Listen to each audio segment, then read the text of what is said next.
Welcome to the Money Watch Show. It's Tuesday, June 4th, and we are here trying to help you make very refined, excellent financial decisions. I'm joined by my co-host, Mark Talercio. Hello, Mark. Hello, Jill. How are you? I'm doing well. Just getting off of a bunch of calls with people who just can't stop spending their money. Amazing. On what? Houses, doing stuff. I can relate. I know. That now you know what it is to have a money pit, right? No, we don't have a money pit. That's for sure. You sure? Yeah. Okay. You know, last week I went on CBS Mornings on the 29th of May, which you may or may not realize is known as 529 Day. I know. Yes. Only you and I would probably pick up on that. Oh, my God. We are such it's really very funny because people are like, why are you on talking about college now? I'm like, 529. Then they're, oh, yeah, I get it. Okay. So we get a lot of questions from you guys about saving for college and how to do that. And so I thought it would be fun for me to talk to Mark a little bit about some of the beauty and benefit of a 529 plan and also air the segment that we did last week. Since so many of you are kind of juggling a lot of things, I want to come on the other side of this segment and talk about some of the things I think you should be doing prior to actually funding a 529 plan. And we're also going to talk about whether or not a college degree is actually worth it, because that's what we're talking about. We're talking about college and education. And so many people have been saying, you know, maybe I don't want to go to college anymore. So I think that this is a good time to talk about it. We've got high school graduations coming up, college graduations coming up, a lot of things going on. You're very hyper about your kids. I get it. So let's do this. Let's air this segment, which was from CBS Mornings on the 29th of May, also known as last week. And your anchors are Nate Burleson, Tony DeCopel, and Michelle Miller, who's sitting in for Gail King.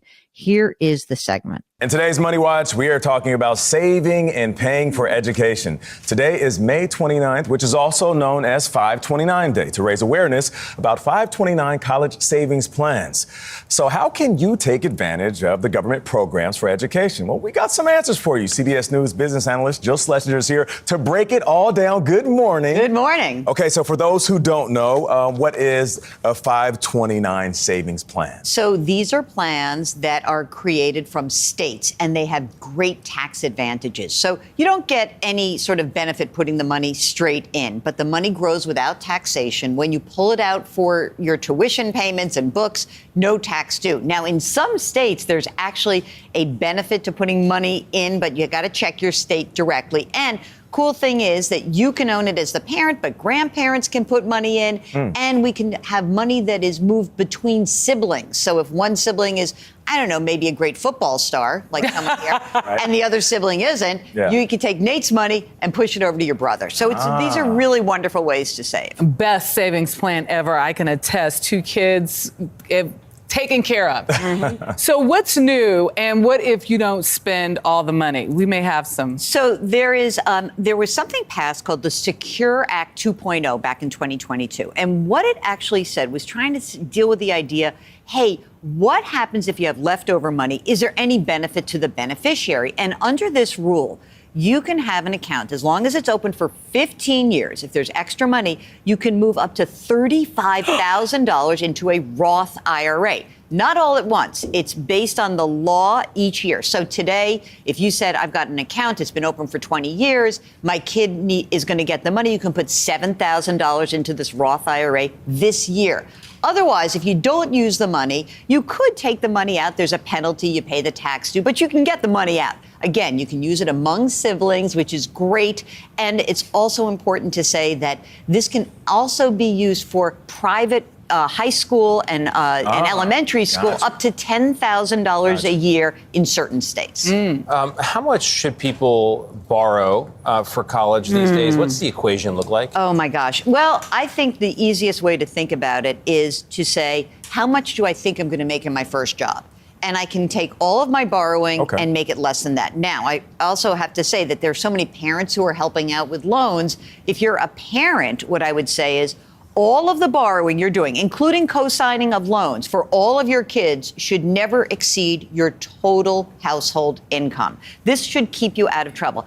Also, I just want to tell you that we just had the announcement of new borrowing rates for college federal loans. They are astounding, you guys. For those parent loans, 9%.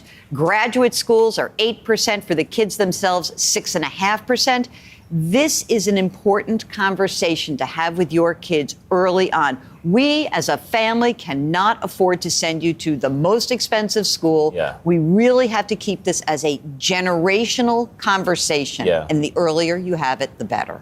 Okay, so we are talking about paying and saving for college. And I think what's been very interesting to me is hearing from people who are very hyper-focused on saving for college, but they haven't actually taken care of themselves yet.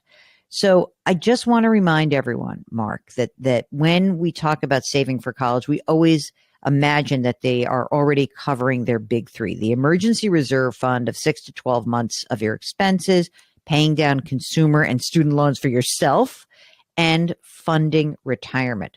So, Mark, here's my question to you. You're a parent, you're a young parent. What happens if you're not yet maxing out your retirement account? Do you think that we can convince parents to not fund a 529 until they're maxed out their on their retirement accounts? Probably going to be hard to convince some people. Some people are just, they're hell bent on taking care of college first, even if it means sacrificing their own retirement. And if you can't convince them, maybe find some sort of happy medium. At least come close to maxing out your own retirement plan. But really, you should max out your retirement plan before funding college. And so, what does that mean? That means, gang, that you got to put $23,000 in, and then you do it. I know that sounds horrible. If you work for yourself, maybe it's a SEP IRA. Maybe you're just using a Roth IRA. I don't even know if I can do a middle ground, Mark. I guess 10%, 15%. If you go back 3, 4, or 5 years ago, the 401k max was, 18,000, then 18,500, then 19,000. So, if someone calls in and says, yeah, I'm putting, 19,000 into my 401k. I mean, for me, I can live with that because, not that long ago, that was the max. Okay. I can get on board with that. If they're doing 19,000 or 18,500, that's a good chunk of change. Okay. All right. I guess it depends on your age also, right? Okay. So there's Mark's thing. Now, what about people who say, well, what happens if my kid doesn't go to college? As I said in this segment, if your kid does not go to college, then you're basically looking at maybe using leftover money that transfers into a Roth IRA because of Secure Act. But also, Mark, there's nothing wrong with saying like, oh, I'm just going to take the money out. The kid didn't go to college. You pay a penalty and the tax, right? I am happy to pay that penalty and tax. I mean, who knows? Maybe that'll end up being us. And that's a good problem to have for me. Exactly. Now, if you are thinking about other plans for funding education, there is the Coverdell Education Savings Account. And that also allows you to save for college and withdraw money for qualified higher ed expenses. But the thing is, there's a limit of only $2,000 per beneficiary. And if you're a higher income household, you may not be eligible. What about the two other accounts, Mark, the UGMA and the UTMA, those custodial accounts? Because this allows parents to make gifts to the minor, can be used for college, but could also be used for a car, for anything else. What do you think? Well, we have one for Theo because, anytime we get money for his birthday or the holidays or the Chinese New Year, I just throw whatever we get, I throw into an UTMA account. But that's, it's just a taxable brokerage account for a minor. So, anything that you earn is going to be taxed, capital gains. See, there's no way getting around it. 529 is really the best option. It really is. And, for those people who are saying, oh my God, they just saw those interest rates for college loans that came out. They're really astounding. Those parent loans at 9%. That just blew my mind, actually, when it came out. Listen, having student loan debt can negatively impact your financial future, obviously, right? So if you're the student, it can take you, they always shoot for 10 years, but it could be up to 20 years to repay a loan. And, what happens is that when you have that kind of debt, you'll often be delaying some financial milestone, like maybe paying down a credit card or having a retirement account that's full or buying a house. I also note that debt can have a real detrimental impact on your mental health. I actually pulled this article from Psychology Today, which basically said they did research and they said if you have a lot of student loan debt, it can lead to, you ready for this, poorer psychological functioning, including heightened levels of tension, anxiety, and can also lead to sleep issues. That's not good. So how do we make sure that we really have conversations about the college experience and what you want for your kids? It is totally true that having a lot of debt can weigh on a kid. But if there's a reasonable amount of debt, we know that college is worth it as long as the kids are making more money, right? You have to have a decent job. And I did look, the median annual wage for recent college grads, 22 to 27, was $60,000 last year. This is from the Federal Reserve Bank of New York.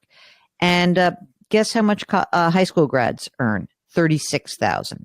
So that differential, right, between $60,000 and $36,000 adds up to a lot of money into retirement accounts, et cetera, presuming you don't have too much debt. I think the most important thing to remember is that, yes, we're coming off of a period where those without a college degree are making more money. That's good news. Over their lifetimes, they will not make as much money as they would have if they had a college degree. That's just the way the numbers roll. And, listen, I know that the savings for college is extremely important. It's not more important than your own priorities, your own retirement. It really is not. I did get a very funny note from one of my producers at CBS who said, saw your segment about 529 plans. We're thinking about opening a 529 for our son who's going to go to business school. To which I wrote back, what types of business schools is he actually going to be applying for? And she gave me the list. And I said, I would never borrow money for any of those schools. And I think she was maybe a little bit offended. But what I can say is there's absolutely no reason to go back to a graduate school that's not a name brand school that's going to really see that income jump up. Just having an MBA is not worth it unless you have the ability to use that degree to earn more money. And it has to be a significant amount of money if you're going to pay 75 grand or 80 grand or 100 grand for 2 years and be out of the labor force. You really should check out my book, The Great Money Reset, because I do outline all of that in the book. It's not a slam dunk to just go and get a graduate degree. You've got to make sure that that degree translates into something that you can leverage to make more money in your career.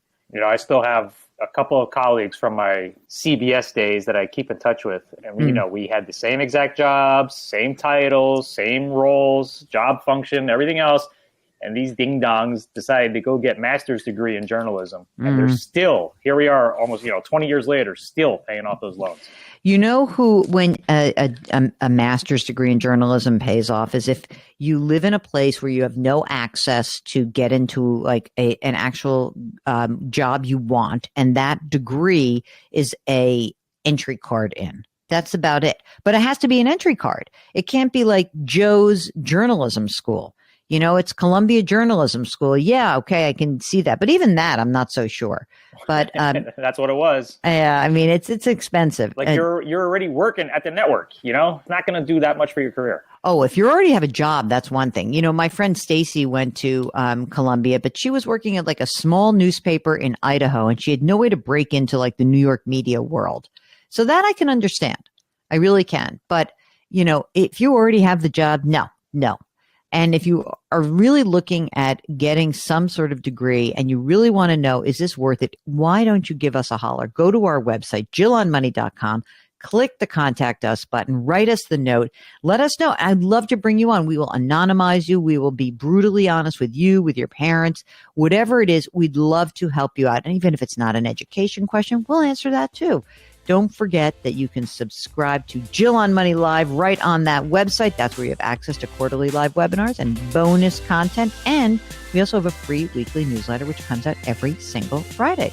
Mark Talercio is the co-host, executive producer, and king of all things web here at Jill on Moneyland. We are distributed by Paramount Global, and we drop our episodes every Tuesday and Thursday. Please leave us a review and a rating wherever you listen, and do something nice for someone else today. Change your work, change your wealth, change your life. Thank you for listening, and we'll talk to you on Thursday.